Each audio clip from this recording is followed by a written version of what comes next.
I'm sorry, but I wanted to welcome our panelists here today for our final panel session of the day, which will be on whether AI companies should work with the U.S. government. So Richard Danzig, former Secretary of the Navy, will moderate the panel. And as with our other panels, please, you're encouraged to go ask questions to the microphones at the back. Just make sure that you ask one question so we get everybody's questions covered. And so with that, I'd like to turn it over to panel number 2. Thank you. Thank you. Well, our panel is concerned with the questions about the relationship between American corporations and academia and the national security establishment and the ways in which each have to take account of each other and the special obligations, if any, that an entity may have because it's an American enterprise. The trio here is wonderfully positioned to talk about this. Melissa Flagg, Jack Clark, Raj Shah. Melissa was in charge of research for the Pentagon in the last administration and is much admired for her freedom of thought and outspokenness. If they're not on exhibit in the course of this panel, I will prod Melissa to act like herself. And Jack Clark has played a just pivotal role in explaining to broader audiences what AI signifies. Melissa is a senior advisor at CSET. Jack is a research fellow at CSET. Jack's mainstream activity is as policy director for OpenAI, and his writings are widely followed in that context. And Raj Shah has been at the pivotal role with technology startups, with venture capital, and with the national security establishment.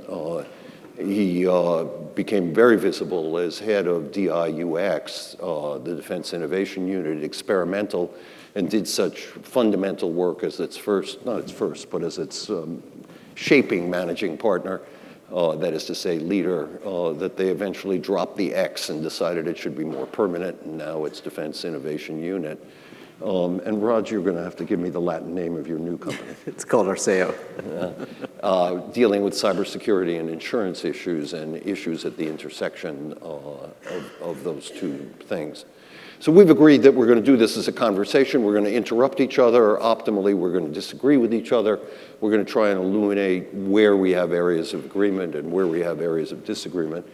And the tendency is to magnetically move to an issue that General Shanahan touched on, Project Maven, and the issues associated with Google's withdrawal from that project.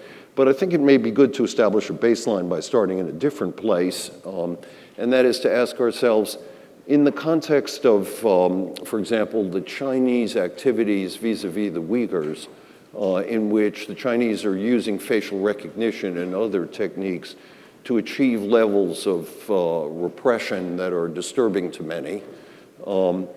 Supposing you're the CEO of an American corporation and you know that your technology is being used in this context, what do you do? Oh, outspoken. Notice how Jack and Raj immediately retreat and push Melissa forward. So I mean, I'm probably the only one up here who hasn't, well, I have a failed startup in the food industry, so let's just be clear, I'm a public servant, right? Most of my life, so I'm probably the least informed, but I got an opinion, as I always do. I do think that it's interesting in that AI is sort of following a similar path that we did with cyber, at least I believe it is, in that the security aspects of this have sort of come behind and are really getting much less focused than the rush to trying to use it as an opportunity space, which is fine. But I think that private sector companies have an opportunity when they see their technologies being used in ways that are incredibly harmful, that autocracies are taking advantage of more than sort of democratic values are being pushed forward, that there is an opportunity to think about novel ways to build real security into your AI, to highlight the brittleness, to highlight where it doesn't work, to disrupt the ability of those things to be trusted by autocracies because they do actually break. And maybe the defense part of me says maybe break a little bit of it occasionally, but that's for another conversation maybe. So I do think there's a perspective here where actually bringing in security and assurance as an actual core offering, companies could be leaning forward to have a much more productive role in the marketplace rather than just sort of protecting being viewed perhaps as protecting a profit margin at the expense of human lives. So Melissa, do you provide the technology? I think this is a conversation that is ultimately going to come down to shareholders.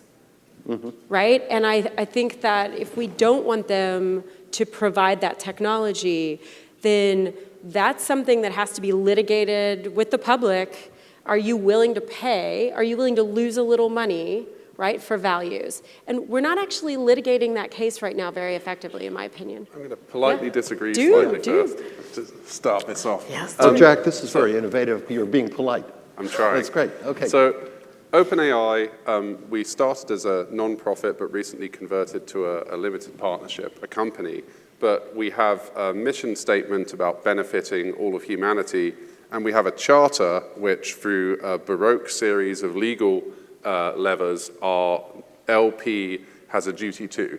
So we chose to make ourselves kind of morally and ethically culpable for decisions like this. So no, we wouldn't, just to be clear.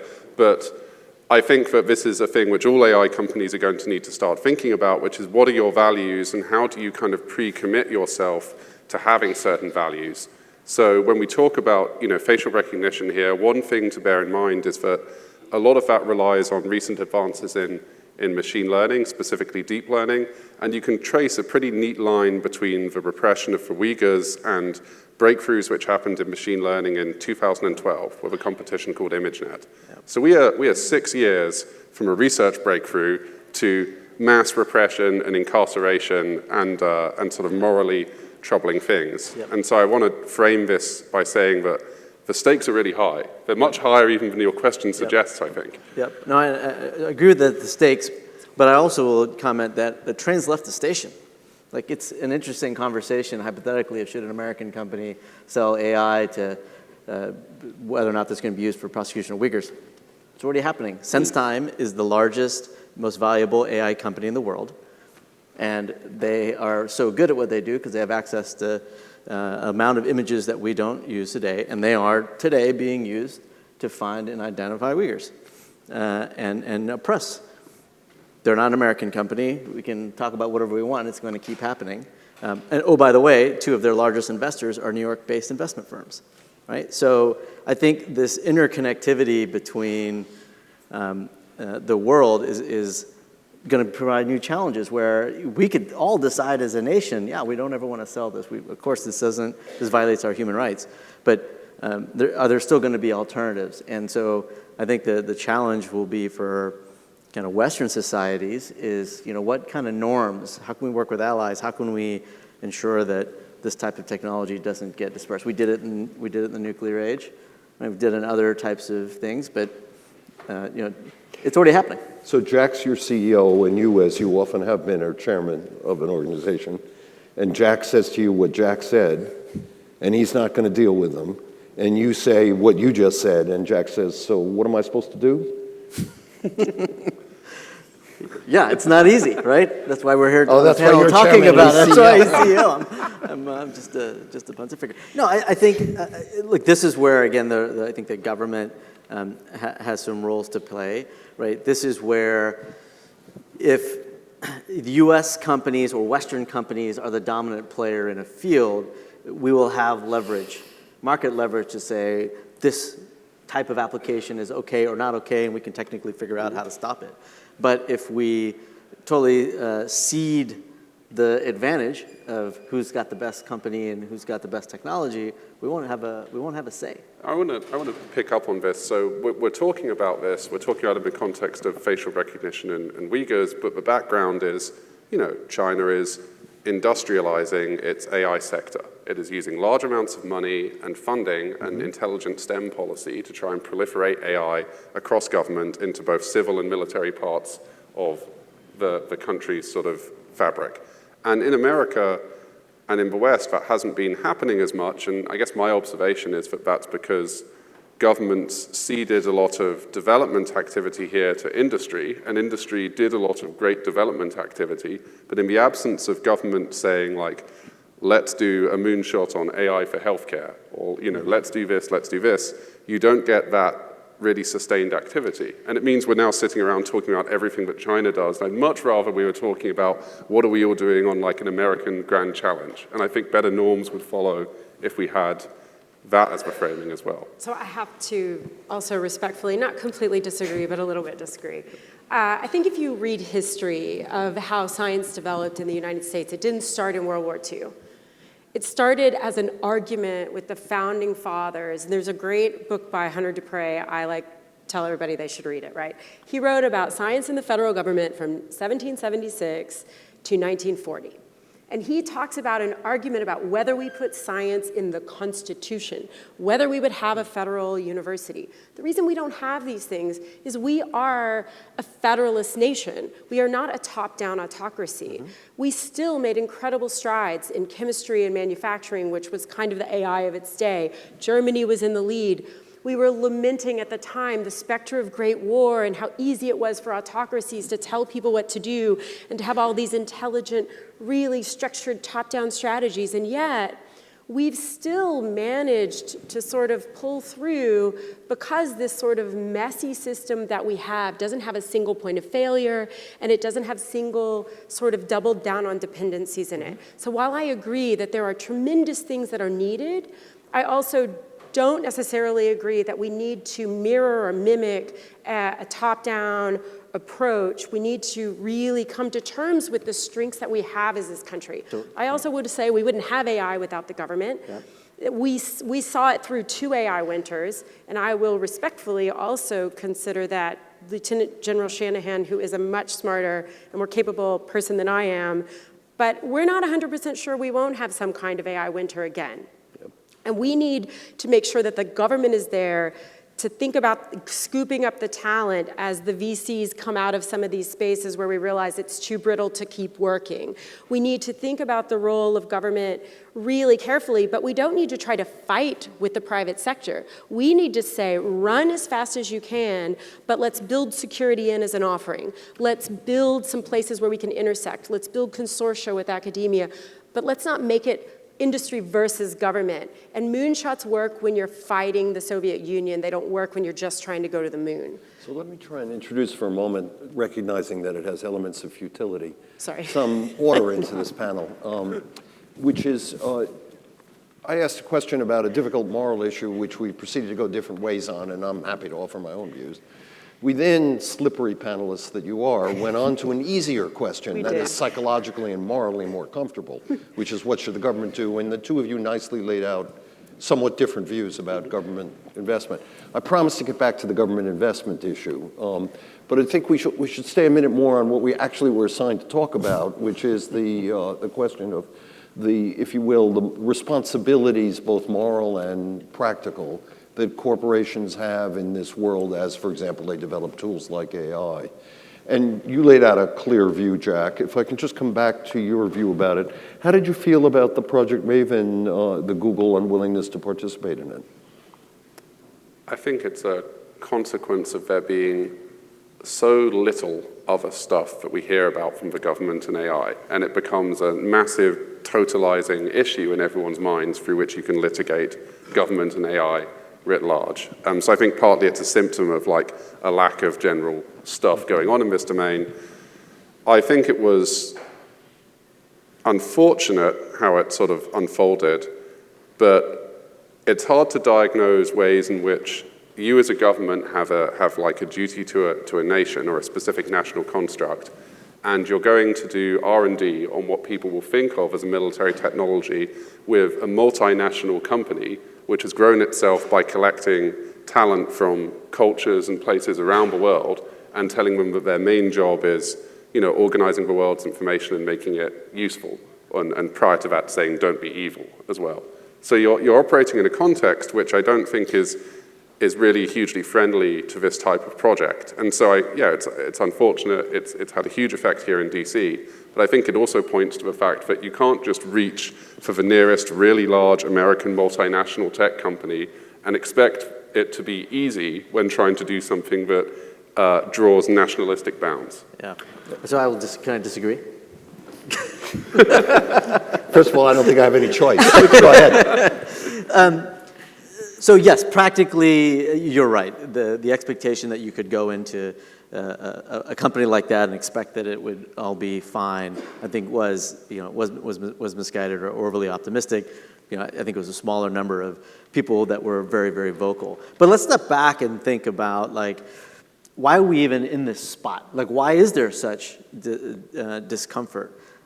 Why is there discomfort working on national security? So to me, there's just this massive divide of understanding between what the military does and the technology world, right? This is not the first time that the government has asked large companies that are multinational for help, right? If we think about what GE and GM did in World War II, right? They had a lot of national customers, but they built planes and tanks.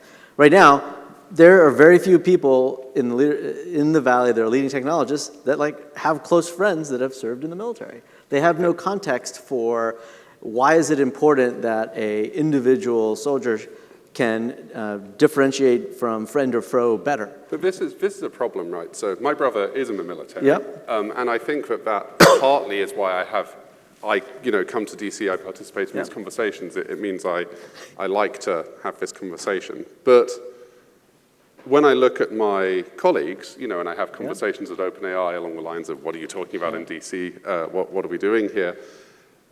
It's that our notion of enemies has become very diffuse and distant and hard actually for many people to access. And unless you have a close familial connection with the nature of modern conflicts, it's really hard to have an easy moral line. Right.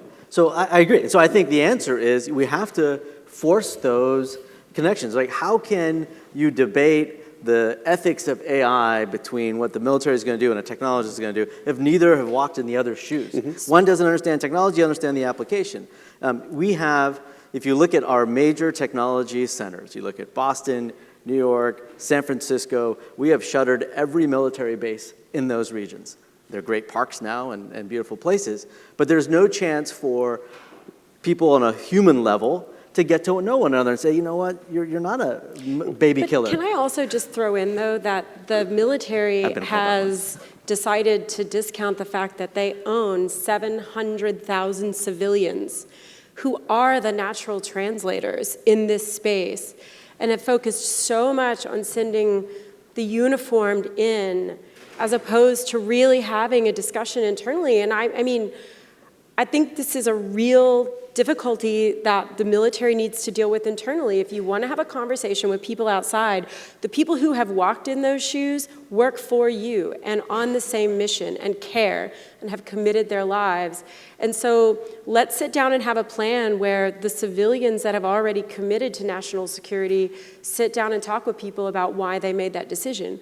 I do this all the time. And people, I cannot tell you how many people look at me and say, why on earth would someone like you work for the military? I'd never met anybody in a uniform before I took this job. I didn't have any family connections. And I said, because the Navy showed up and showed me the hardest problem and the coolest job that was on offer. And I was young and I wanted free rent in London. And it was fun. And they gave me the Kool-Aid and they put me on a ship for 5 days. And I was like, I'm going to work for the Navy until I die. But we don't think about how to engage people where they are. It's like, learn about me and then do what I tell you to do. It's like, let's think about how to do this civilian to civilian maybe as well. I want to give a shout out to something I saw that seemed useful. So you and I, we had coffee in San Francisco when you were at DIU. Right, that was great. We could have a conversation. I felt I understood things more. But an additional thing that DIU did was they did this kind of obscure software competition called XView, which I know a lot about because I read all the research papers because I'm that nerd. And XView was about satellite imagery at scale, which is a known hard problem in computer vision. And they had people from DIU going around Silicon Valley talking to technologists, not on the basis of, we want to work with you on a very specific problem. It was, we're trying to construct a data set out of all of this great data we've got so that people can just sort of work in an open source way on it, and through that we can have a conversation. And I think that was really, really successful. I think there should be 100 or 200 other initiatives like it, because then stuff like Maven seems a lot less strange because it's within this distribution of projects that people are aware of. I'd like to pause to thank the two of you, because I know that when you had got together for a conversation in San Francisco, it was with coffee, and the idea that you could have a conversation without that is really a compliment to all of us. But I just want to come back to the core. Yes, there are all kinds of process things that should exist to improve understanding across the divide that you emphasize, Raj. But ultimately, there's a moral question here, which is, if you run an American corporation, should you delegate the judgment about what it's important to work on and what you should be working on to the U.S. government that is the elected government of a country you operate in, and as Americans, for those of us who are Americans, that you are a citizen of? Or should you exercise an independent judgment to the degree the law allows you and overlay your moral judgment on top of that? And your views about that, I think, would be useful. I mean, this is what I think the messaging needs to be, which is we live in an open society where you can make your own judgments and your own determinations.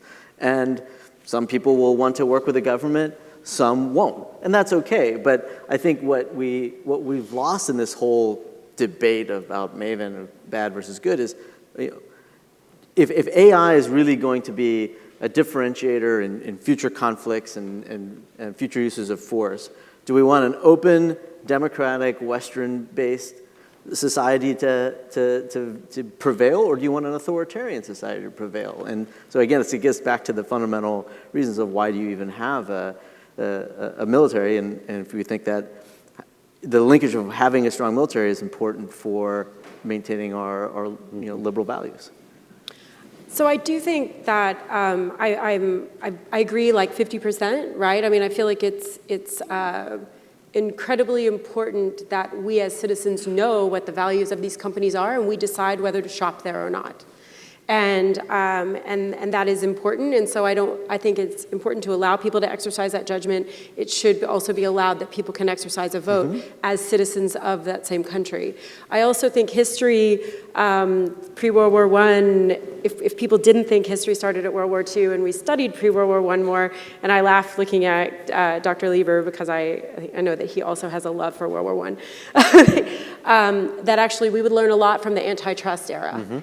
And that we should have conversations with companies that are very realistic, that say, we know what happens when you decide your judgment as a multi-billionaire will replace the judgment of the nation within which you live, and that ultimately that nation might get a little annoyed and exercise a little judgment back on you.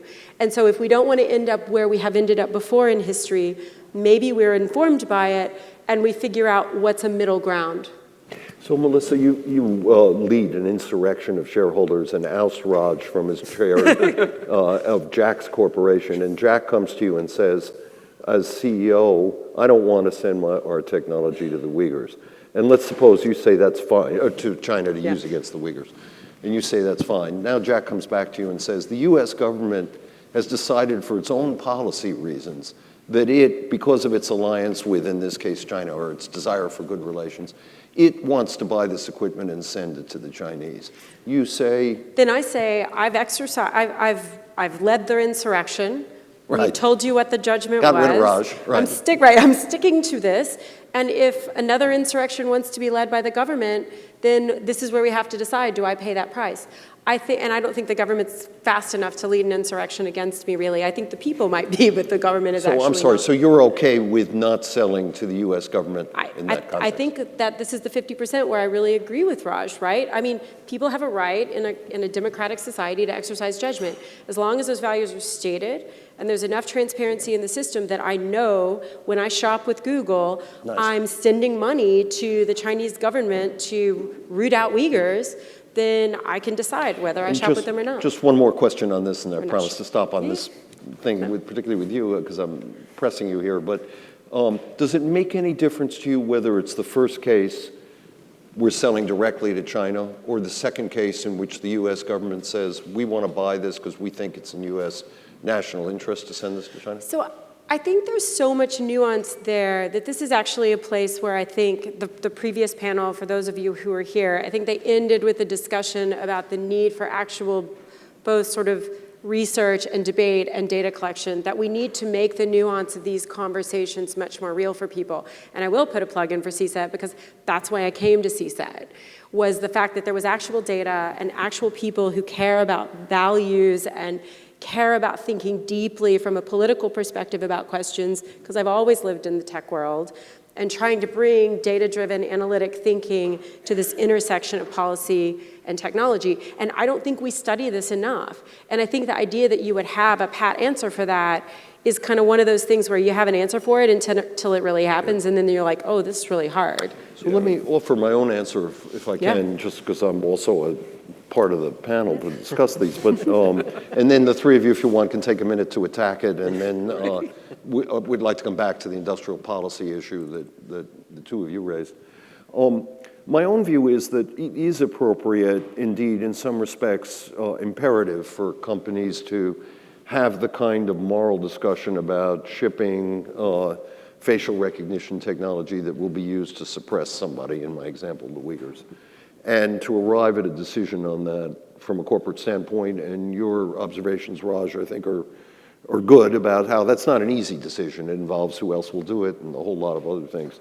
And I take your point, Melissa, about shareholders, but I think it's appropriate if in the end somehow you arrive at the conclusion morally this is a bad thing to do, to weigh in with your moral conclusion and not say, well, I'll simply be a part of it because it's going to happen. Absolutely. I think when it comes to U.S. government action, I have, for myself, a presumption that I ought to be doing what I can to help the U.S. government for reasons relating to our open society, our ability to influence in other ways, et cetera. And it becomes almost like it's of a kind, although not as extreme, civil disobedience kinds of issues, which are more dramatic. I ought to only in those cases where I feel a very powerful and clear moral imperative refuse to cooperate. The presumption ought to run to the U.S. government in a way that it doesn't run to other governments or private customers or whatever. And that's sort of what would guide my view about this. I want to come to industrial policy, but if any of you want to comment on that, feel free. I mean, we're not talking about like hammers and nails here. We're talking about extremely complex bits of technology made by collections of people reflecting moral and ethical value systems that went into the creation of them and which have the ability to affect the world at unparalleled scales. So I worry it's a bit reductive that we could be like, is it morally right to sell like hammers to the US government if it sells them to so-and-so who's going to use hammers to do X? It's more like we're talking about nuclear reactors and stuff like this. And I think that therefore, if you think that you're in a regime where nuclear reactors exist, but there are no real policy controls in really any governments around the sort of use of them, which is where we are with some parts of AI technology, then it may be appropriate to take individually moral actions, because you may also have a government which has underinvested in its capacity to make its own evaluations of the technology. And you may feel that you have like a moral or an ethical view that may be more sophisticated than it because you spent time on it. I think this is really, really difficult and complex, but it's worth saying. Thank you. Shall we move back to the industrial policy before we open this up for questions? Yeah. So Raj, two views got laid out. Jack, I'm sure it's a spectrum, and neither one of you would simplistically, Melissa and Jack, be at one end or the other of the spectrum. But Jack emphasized the virtues of a government-catalyzed investment policy, and Melissa emphasized the advantages of the less orderly, more serendipitous and opportunistic private sector-led things. Did you have a view about this? Yeah, so I do. And it is one that we know that the commercial world has certain technologies that they're going to certainly outpace. And we've had, maybe even tie the two topics together, a lot of conversation around some of the moral and ethical issues. But I'm an operator. I'm a simple company guy, and if you just get to the operations of it, the real reason companies don't want to work with the government is that there's no business there. It's not worth the time, right? That's the real reason. There's a few people maybe for ethical reasons, but for the most part, it doesn't make sense to invest your capital to serve the DoD if you're out in the valley. And so if we believe that these technologies are critical to support and defend open societies and our liberal values, then we need to have a better industrial policy, though I know that word is verboten in certain places. But let's look at the math, right? So the DoD has an acquisition budget of about $175 billion. They spend about $20 billion a year on software programs. We can question whether or not they're working. In my estimation, I think the government is spending anywhere from $300 to $400 million in the valley. Just like a rounding error of a rounding error. So what it tells me is that they're not really serious. So if the government says, hey, AI is important, the technology is important, we think it's coming from these types of companies, not our traditional companies, then maybe we should put 0.5%, 1% towards that. I think then you'll get a lot more engagement around these issues, the specifics around what are the parameters of the ethics, what are the lines we want to cross and not cross. But right now it's just kind of hypothetical because no one's actually going to sell you anything. So my own view about this, and you get the last word before we open this up, is that we've had two extraordinary opportunistic chance circumstances that have yielded amazing advantage for America. One was World War II.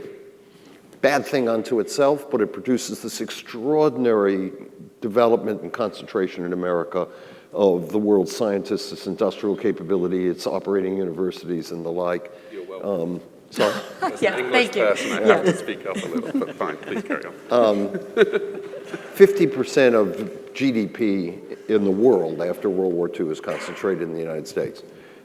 Over the period since then, the 3/4 of a century almost, 60 years, we've had this 70 years, normalization. And now the US still has this extraordinary degree of advantage, 1/4 of the world's GDP, et cetera.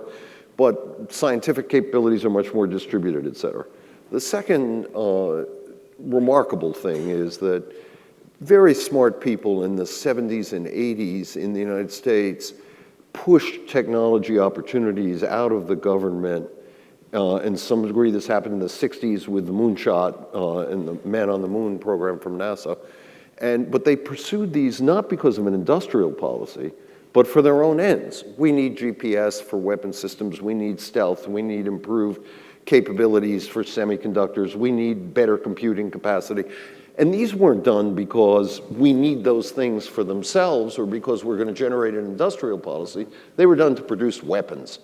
And as a collateral consequence, we grew the industry. Mm-hmm. And now the problem is not only are we not doing that, but also many of the drivers are no longer inside of government. Mm-hmm.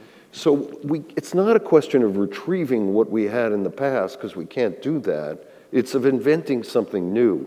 And my own intuition is that something new has to, as you probably think, be some blend of what the three of you have said. And that blend hasn't yet been identified or well constructed. Or the three of you see this that way or differently before we open this to questions? So this is like what I'm trying to write a book on, right? So I'm kind of obsessed with this, so I will throw out an idea. I think that if you look just since 2003, the global investment in R&D, the open global investment in all of R&D, including industrial R&D, has gone from $860 billion to $2.2 trillion. The US is about 1/4 of that. China's a little under 1/4 of that. The rest of the world is 50%. If we just got together with our friends, we'd be like 70% of the global R&D in the world. So one, alliances matter. Two, within the United States, 75% of R&D in the United States is outside of government. It's not all industry. It's philanthropy and / high net worth individuals, much like pre-World War I. It's also academic endowments. It's an incredibly complex tapestry that is actually increasing, not decreasing, while government investment stays flat. So the idea that you can only have a top-down policy is crazy to me. When I look at AI, if I look at the state of Massachusetts, they have a high-performance computing statewide initiative to bring computing to all of their universities. Is that an AI initiative? No. Is it an AI initiative? Yeah, because now you've got a lot more access to real power, to real computing power that you didn't have before. Utah, similar. They have really interesting state-based initiatives. If we started thinking about the role of the states and the role of industry and the role of universities, and you guys have to change a little bit too at the university level, and we started thinking about what does a policy for American competitiveness look like that embraces federalism and embraces that really rich tapestry of actors, I think and the alliances that we must have to dominate with democratic values into this future, that is a fundamentally different set of thinking. And there is not a single science policy, or as far as I can tell, policy institution in academia in this country tackling that question. Yeah. And that is the question. Just before you start, if anybody would like to ask questions, we have a microphone in the middle, and you can start to line up while Raj speaks. Yeah, so I think we think about competitiveness and the U.S. versus authoritarian nations. We should play to our strengths. So what are our strengths? We have an amazing university system. It still has the most amazing research. And if we don't think we don't think our views on privacy will allow us to have the most data in the world, which they never will, on people, then the algorithm development is going to be more important. So let's keep our higher education systems going.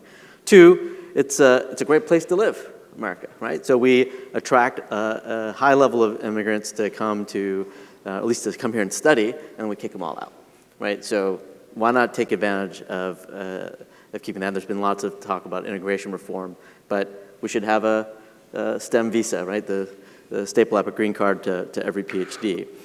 And then finally, I think looking at this group here, there is a lot of cross-flow between industries historically, and that's how this future construct will be built that you displayed, is that folks go back and forth and can understand one another. So let's play to our strengths rather than, as you started at the beginning, like we're not going to win by copying the adversary. We're going to win by playing to our unique American values. Well, even better than playing to one's strength is to play to the audience. So let's take a question.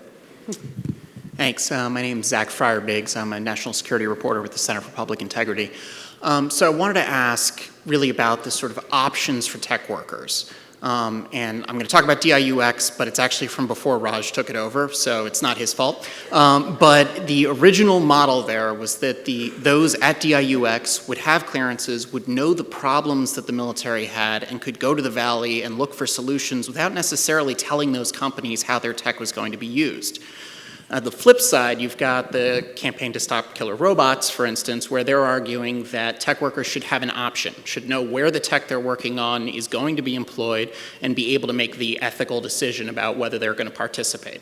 So my question is it possible for the Pentagon to work with these tech companies in a way that tech workers will have the sort of visibility in terms of where their tech may go so that they can make those ethical decisions? Or is the technology, especially when it comes to AI, such that you're never going to be able to fully know how it's going to be employed, and so tech workers are going to some degree, have to have faith in the ethical use of the technology by the Pentagon, regardless of what they can see?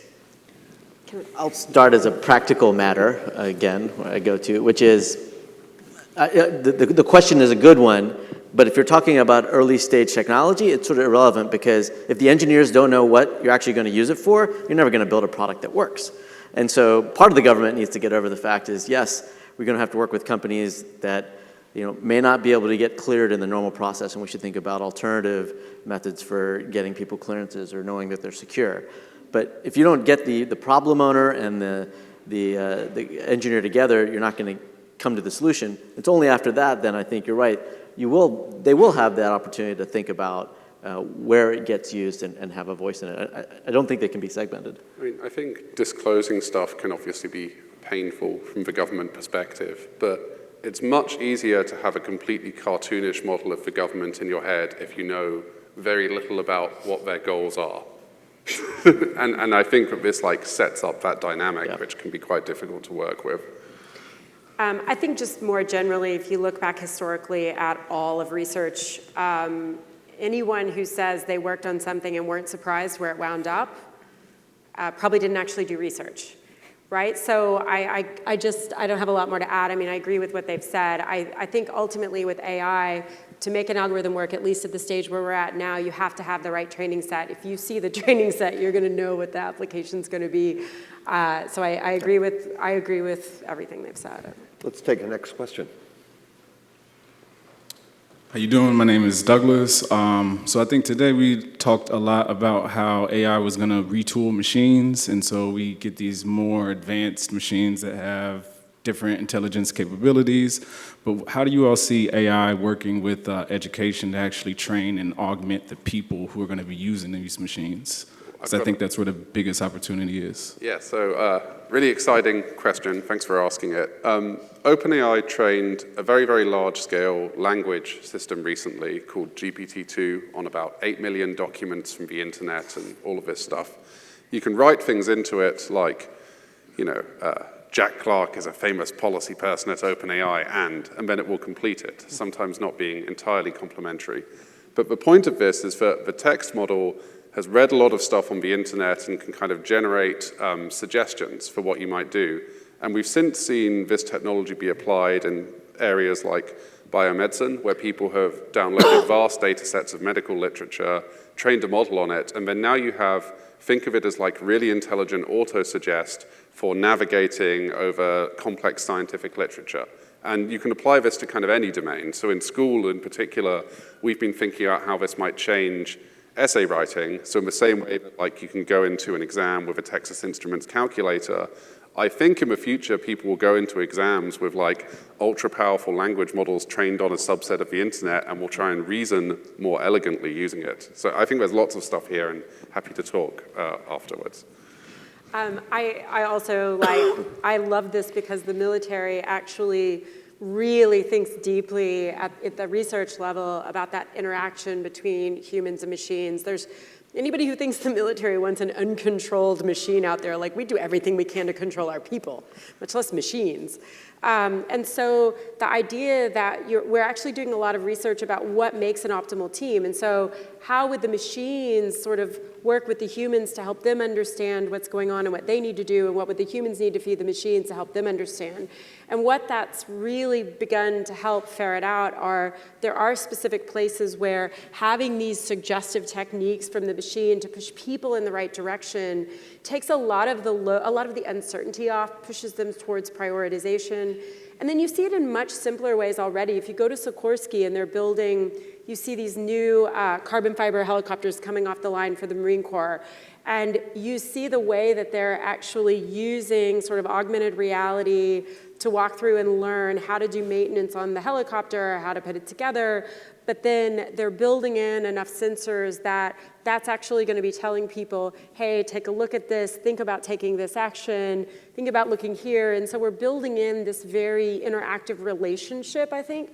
And AI is just a little bit of the glue that helps us have sort of almost a conversation with this inanimate world that we've always felt like was a very one-way interaction in the past. These can be obviously much more extended discussions, but I think we should take the next question and see if we can get through our line here.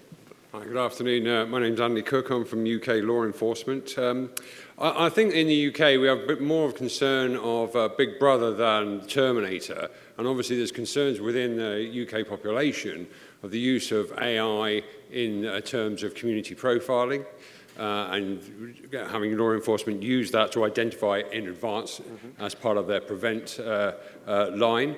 But also working against transnational criminal organizations, there's plenty of applications for AI within that realm. Obviously, we've seen them making extensive use of the cyberspace in the dark web, but also using high levels of encryption, which make law enforcement very difficult, of course. Now, of course, there's been no discussion in terms of national security today in the law enforcement space and the threats posed in that space by transnational non-state actors. I wonder if you'd comment on that. I mean, all of this stuff breaks terribly and will make racist and sexist decisions against people who would rather those decisions hadn't been made against them. Like we know that this stuff's like brittle and terrible, figured I'd be clear. I think that there are ways that you can have people involved in security kind of say, we're going to make this stuff more accurate, and we're going to make this stuff more robust, because that's a collective action problem that appears in industry and academia and government, and it might be kind of an olive branch that you can use to at least have more of a discussion with the academic community about making robust systems that don't misidentify people. You do have a larger messaging problem, which I won't be able to offer you great advice on, though. Yeah, I mean, I think there's a lot of value to work more closely with our allies to kind of think about these kinds of issues, because both the UK and the US have taken very different tacks, right? The UK is okay with cameras at every corner. San Francisco has outlawed them, right? And so there's been different decisions, and I think there's some learnings of both what's good and what perhaps are unintended consequences of each that we could benefit from. Next. Hi, Chris Bird, graduate student, Tsinghua University, Johns Hopkins SAIS, and pending security clearance review, I'll be working at the Defense Innovation Board. My question is about what tools actually exist for both companies and governments to control how technology that they put out into the world is used. So like choosing not to bid on a DoD contract, this is kind of an easy case, right? Where it's like, oh, we don't want to work with these defense people. But in general, it's not like that. And so much of AI work, research is very open. Many products become very rapidly distributed. There are various AI ethics statements. The DIB has one proposed for the Pentagon that they're working on. There's various AI principles statements. Most of these are not legally binding. The topic of shareholder control has come up a number of times, and what actually corporate governance, how many options do you actually have? So I guess I wonder what can companies, governments do to pre-commit or to control how stuff is used or prevent applications that they don't want to be used? And of the options that exist, which are you folks optimistic about? That's a hard one. I don't know how to control it. I guess I would just say I don't think we have a single example historically of governments being able to successfully control technology, and I think the more saturated the world has become with technology and sort of the more uniform that access has become, the less likely controlling the technology itself is going to work. I think this is a human problem. And we try to solve a lot of complicated human problems by focusing on the technology because, quite frankly, it's easier. That's a human problem. And you can't solve that by focusing on the technology, my personal opinion. I'm not saying there aren't ways you can try, and I'm not saying there isn't value in some of those efforts to try. I mean, I believe things like export controls and treaties and red lines, they matter because they make us accountable as nations who care to be accountable to our people. And there's huge value in that conversation. But believing that will actually work as putting an end to all of that spread of technology and that a government gets to decide how people use technology doesn't seem historically likely to be a successful path. I agree with this, and I think one additional thing you can do is have more of a culture of kind of threat modeling within the non-government participants. So, OpenAI, before we release open source technology, we try and go through a threat modeling process. I won't claim that it's perfect, but what it does do is it means that people within the organization get used to sitting in a room and actually having to think through how might this be used, would that make us comfortable, would this make us uncomfortable? And we've worked with a cross-industry group called the Partnership on AI to set up a working group on what we call publication norms to help people think about this. But it is ultimately a human problem because that just backs onto you need a culture of people thinking about this as a sort of first actor in their development decisions. I share this dark view of, as you put it, Melissa, this human problem and the tendency of technology to become pervasively available and ever more available. But I see some rays of light. We do, in fact, in extraordinary levels of effort, moderate the potential ill effects of a good number of technologies. If you take a familiar domestic example, the automobile, it's almost unthinkable that we so readily and nonchalantly embrace technology that killed 50,000 Americans every year. But in fact, we dialed that back at least to 25,000 or 30,000 Americans by a whole lot of regulations of drivers and speed bumps and drunken driving and composite materials and seat belts, all in an effort to moderate that human technology interaction in ways that would make it better. And in the international arena, at a minimum, we should be able to reduce the costs or the likelihoods of accidents and unintended effects. We shared permissive action links over nuclear weapons. We established norms with respect to biological weapons. We can, in a variety of ways, at least moderate our risks. That doesn't make them go away, but I think it's a very important part of the circumstance. Civics education. Exactly. I think civics education is not standard across middle schools and elementary schools anymore. And I don't know, there are a lot of the folks that are brilliant technologists that I know in the Valley don't have enough familiarity with how they can engage, right? It's a human problem. It's a leadership problem. At the end, if we don't like the leadership that's making a decision, we have a way to solve that. It's called a democracy. And so how do you engage? How do you engage the legislative branch? How do you engage the executive branch? How do you, you talk about seatbelts and Ralph Nader and all of this. How did they bring that upswelling to get legislation? I think there needs to be direct political engagement from these technologists because it is their responsibility as a citizen to have a voice. It frustrates me, Raj, that you can be so much more concise than me.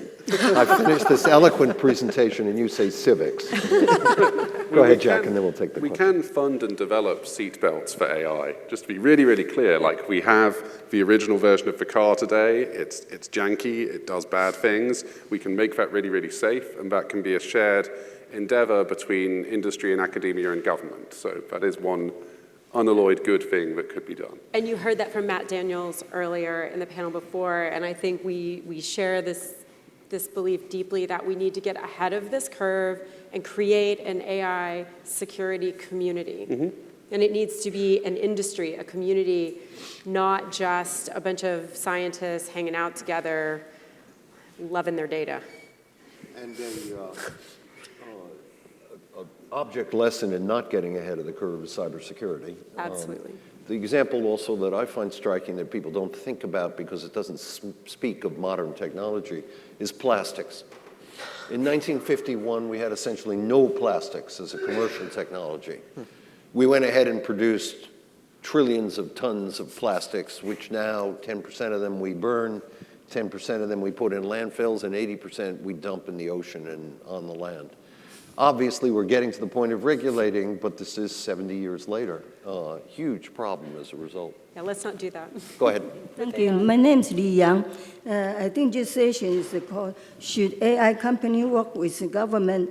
I think it's important since what kind of working relationship and whether that's benefit the general public.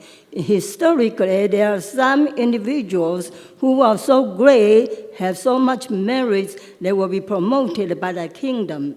So, and then in nowadays, government is try to have a revolving doors and to have a person benefit some private company, divert resources to benefit a few. So that's a merit sense, in a sense, is whether you should separate government and private, whether that's benefit the general public or not. That is the issues. So if the private company is willing to contribute your talents, contribute your time and effort, then there's no problem. And usually the government can give the grant or contract if they are rewarded by competition. So there's no problem. So the problem is who will be misleading public by using the, let's say, public-private partnership. Let's usually use the money, maybe rob from the private sectors, individuals or some elderly, their savings, their account, their home, and their house. If this is the way they want to say, use as a public-private partnership, then you reward by trading the government money with a private success. So that is a dangerous thing. I think this in the Rockwell City Town Center is a very good example. And there are some civic organizations, non-profit organizations, NGO, from local to federal to global. I have seen enough the trouble. And I think we got to be aware of this, so not to be divert resources to benefit few, which create a lot of social problem, including elections. All the system is rigged and the election is rigged. If we follow this and listen to the misleading message, then we are in big trouble. We need some leadership who know the real problem, who can promote some people who have talents, who can contribute something, whether in system-wide or in community-wide. So thank you for that. I'm just going to, if we can, let the lady behind you get in for just her question or comment, and then the panelists will say something for the last minute, because we're bumping up against our closing time. Yes, Go ahead if you thank can be brief. Yeah, so my name is Raquel Jorge Ricard. I am a Fulbright scholar from Spain, and also a consultant on the link between security and technology. And I was wondering, how do companies can guarantee that their clients are making a good use of the products they have in terms of, for example, reporting, follow-up of the activities? And my little second question is about smart policing. So this is an AI-driven technology, and I would like to know, what do you think about the impact and the risk this could have in terms of discrimination over policing in some areas in the cities? Thank you. Thank you. So machines would be better about being on time, but we have 60 seconds. If you'd like to comment on either of these. So, I mean, I think that, again, we've sort of covered this, that companies have responsibilities. AI is brittle, and it breaks, and we know this, and it makes bad choices. And humans who listen to machines unthinkingly are going to make bad choices. They're probably making bad choices already if they choose to listen to a machine unthinkingly.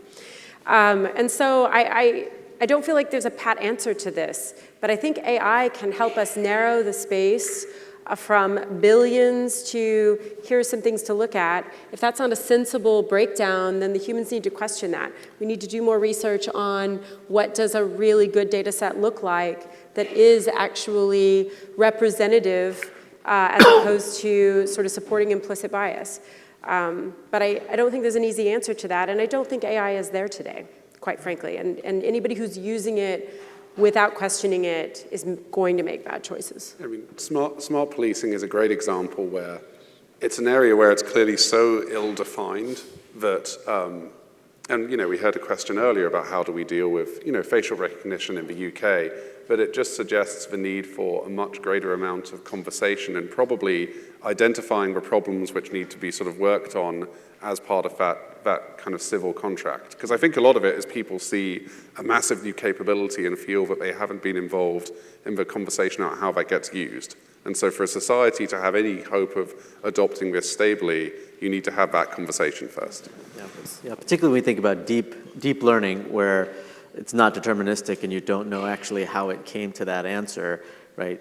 To be able to put the appropriate ethics overlay on that, you're going to need technologists that can understand, or get a breakthrough, I think it's called transparent AI, where we can better understand how those nets made those decisions. A lot of thorny topics. I think if we conclude by agreeing on the need for conversation, it should be the clearer that we owe a debt to these panelists for such really good contribution, and to Georgetown and CSAT for encouraging these kinds of conversations. Thank you.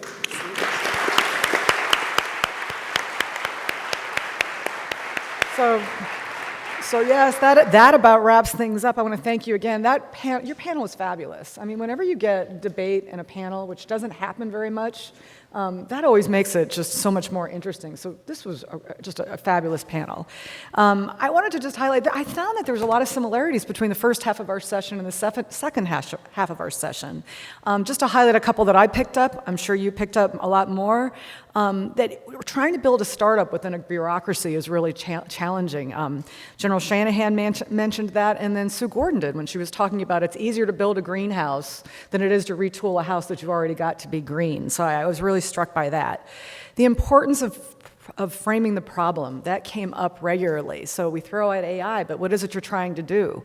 And I'll tell you, as somebody who's jumped back and forth from the private sector to the government, and I'm back in government right now, I mean, that is the biggest challenge. The private sector wants to help. And Raj, I would argue that that's one reason why the private sector doesn't. They don't understand government. I mean, I completely took your comment about they just don't want to do business with the US government. It's hard. And they don't understand what needs to be fixed. And in some ways, it feels like you're asking the private sector to fix a problem they don't understand. So I was really struck by that. That General Shanahan is really looking at how AI is going to enable mission command. And it's not just about how we fix an ops problem or how we fix an intel problem or how we fix a surveillance problem. It's really about how do we bring all of that data together and enable us to think more creatively in this mission space. That we need, and this came up over and over again, we need an overall campaign on education and training. This came up with both of these panel sessions, and Stephanie, you brought it up when you suggested a GI Bill for something like this, about how do we recruit the people with the right skill sets. What do we need, speaking of skill sets? I heard that it's people who understand both technology and political science. I'll suggest to you all that you read a book. It's called Fuzzies and Techies, How Liberal Arts Will Rule the Digital World by Scott Hardley. Fabulous book. As a fuzzy, I really appreciated it. Leading on values. Values came up, values and security, about, as we're moving into a digital world, as we're introducing new capabilities, let's think about values first. Also security. Let's think about the security construct from the beginning instead of trying to figure it out at the end. Talk about alliances, how it matters all the way around. I was particularly compelled by the numbers on R&D. That really, if we work with our partners and even folks that we never even thought about as partners, that we're really going to be in a much stronger position. Again, that the U.S. has so much going for it right now that we don't need to model the way other countries or regions are doing it, that we have an environment that's already incredibly innovative. I don't think we always look at our strengths. A civics education, this gets back to working with the government, but I'll tell you that understanding what the problem is and how to fix the problem and where to go is just crazy important. But last, something that came up over and over again was the need to create an AI security community. And this came up in almost every panel session, and it's where you have a place where government, the private sector, and academia can come together and talk openly and freely, and you're not wearing green badges, you're not wearing blue badges, everybody is wearing the same badge. And I have to say, at the end of this event, I'll tell you that I'm so impressed with how CSS and CSET really has set up an incredible day to actually have those discussions. And the forum may actually already be here with Kalaris. I've done a lot of these. I've been a participant in these, and I've worked a lot of these. And I have to say, I'm very appreciative to this panel and all the panels before for how incredibly transparent you were, open. I mean, I have to say that if you were private sector, academic, I'm sure you sat here and you got something from this, and you don't always get that at some of these events. So strong work. So for students, is now, if we've got you all excited about what your future prospects are for jobs, please head out to the Healy Family Center. Again, as I told you from the beginning, INR, State Department Intelligence and Research, will have a table there. Go to our table first, because we will be hiring. Okay, go to them next. But again, thank you all for just a wonderful day.